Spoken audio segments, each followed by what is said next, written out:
Welcome sa Dries TV. Kung interesado ka sa ganitong news, huwag kalimutang isubscribe ang ating YouTube channel. Maraming salamat! Welcome back again sa ating YouTube channel mga kakimpaw, and sa update natin ito ang pag-uusapan natin ay tungkol sa mga importanteng kaganapan kina Kim and syempre kay Paolo Avellino. Pero bago po ang lahat, maraming salamat sa inyong patuloy na pagsuporta at pagsubaybay sa mga daily update natin. Kaya naman bilang pasalamat, magbabasa po ako ng isang komento patungkol ito sa naging previous update. Kaya sana po ay tapusin ninyo ito hanggang sa dulo. Kasi meron pong statement si Chinita Princess for Paolo Avellino na live niya pong binitawan sa It's Showtime kanina. So bago yan, basahin muna natin ang naging komento ni Ginang Alice. Sabi niya, para sa akin wala akong pakialam kung naghahabol pa si Jay kay Paolo. Nasa kay Paolo na yon, hindi pa naman sila ni Kim kasal pero wag niyang paglaruan si Kim. Nasa PBB nakita kung paano nagsikap si Kim hanggang ngayon. Nakasubaybay pa rin ako, parang anak ang turing ko kay Kim. Hindi ako nakatira sa Pinas, hanga lang ako sa batang ito kung papaano siya umunlad sa pagmamahal ng pamilya niya. Maraming salamat po sa komento, Ginang Alice. Tama po kayo sa inyong sinabi na kay Paolo Avellino na po yon mga kakimpaw kung naghahabol man si Jay dito po kay Paolo. 'Di ba? Alam naman natin na si Paolo po ang dapat umiwas sa mga usaping katulad po nito, 'di ba? Kung talagang seryoso siya, kung talagang iniingatan niya si Chinita Princess, gawin niya 'yon para kay Kim Chu. At tama po kayo dyan, sana po hindi paglaruan ni Paula Avellino ang puso ng isang Chinita Princess na kung saan nagmamahal po ng totoo at tapat. Kaya ipag-pray natin na sana si Paolo Avellino na po yung huling lalaki na makakasama ni Chinita Princess sa kanyang buhay. Kasi alam mo mga kakimpaw, ako din po or tayo ang masasaktan once po na nasaktang muli si Chinita Princess. Kaya keep praying na sana ay nasa tamang tao si Kim Chu. So maraming salamat sa komento, Ginang Alice. God bless po at mabuhay kayo.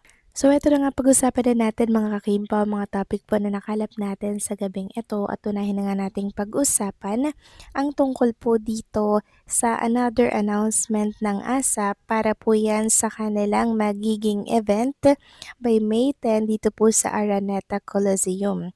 Sabi nga dito, this is your call mga kapamilya. Seat plan revealed, prices drop, line up unlock, stand up for your idols. Feel the big dome with your energy. Unahan na to, get your ticket starting tomorrow at 3 p.m. Pero syempre, inaabangan nga po ng mga fans ang Kim Pao na tambalan. Pero, base po sa inilabas nilang listahan, parang wala naman po mga ka-Kim Pao na Kim at Paolo dito or Kim Pao. Pero abangan natin dahil may nakalagay dyan and more. Sana sa and more na yon kasama po ang Kim Pao. Pero kung hindi naman okay lang din kasi alam naman natin na marami pong proyekto ni Kim and ni Paolo. Samantalang next topic naman, pag-usapan naman natin mga kakimpaw ang tungkol nga dito sa issue po ni Paolo Avellino kasama po yung isang gamer. Sabi nga po dito sa isang post sa Facebook, minsan ang simple lang ng buhay, ewan ko ba kung bakit ginagawa niyong complicated. See the difference, ganyan si Pao pag may ibang girl, tinatago niya ang hands niya, pero pag kay Kim, dinidikit niya yung katawan niya, then pag nararamdaman ni Kim, aangkla na yung kamay niya kay Paolo. Correct mga kakimpaw. Sabi ko nga po sa inyo, ayun yung kamay ni Paolo o tinago po talaga mga kakimpaw. Bilang pagrespeto sa babaeng kasama yan, syempre kay Chinita Princess. Kaya sana po iwag nang bigyan pa ng kahulugan ito ng ibang mga netizen. At kung inyong napapansin mga kakimpaw, meron pong daladalang mangga si Paolo Avellino at mukhang malalaki nga po ito. Sabi nga nila, inuwian si Chinita Princess ng mangga. Sabi nga dito, ito talaga gusto ko kay Paolo, safety ang kamay lagi. Professional way sa mga kapartner sa business Lupon, WXC. May baon pa uwi na mango, alam na kung para kanino ang mga mango. Nung nagbigay siya ng mango kay Kimi dati, may kagat pa ang isa. saya noon, bardagulan nila sa ex. So pansin niyo po ba yung manggang daladala ni Paolo Abilino mga kakimpaw? Iuwi niya daw yan kay Chinita Princess. So yan po yung nasa title na Paulo, inuwian si Kim ng mangga mga kakimpaw. Samantalang next topic naman, talakayin naman natin itong kaganapan po sa It Showtime kanina na kung saan talaga namang pinag-uusapan ito sa mundo ng social media dahil sa naging statement nga nitong si Chinita Princess para po kay Pau. So meron kasing kapangalan si Paulo dito po sa It Showtime, contestant po sa It Showtime, Pau. Pero parang ginamit lang yun ni Chinita Princess para po magbigay ng statement kay Paolo Avellino on national TV. Sabi nga dito, Kimi natagpuan na tumatapang na sa It Showtime. Lakas mang asar nila Quiz Jong nagbigay ng special message kay Pau. Alam niya kasi na may ganap ito today. Naku po, piko na naman ang kabila niyan. Then sabi dito, ingatan mo daw sarili mo, Pau. May parinig na yan o dami kasing naiinggit sa kanila ni Kimi. Tama yan, tapangan mo, Lods. So palaban na po si Chinita Princess mga kakimpaw gamit ang pangalan nitong si Pau na contestant, may message for Paolo Avellino.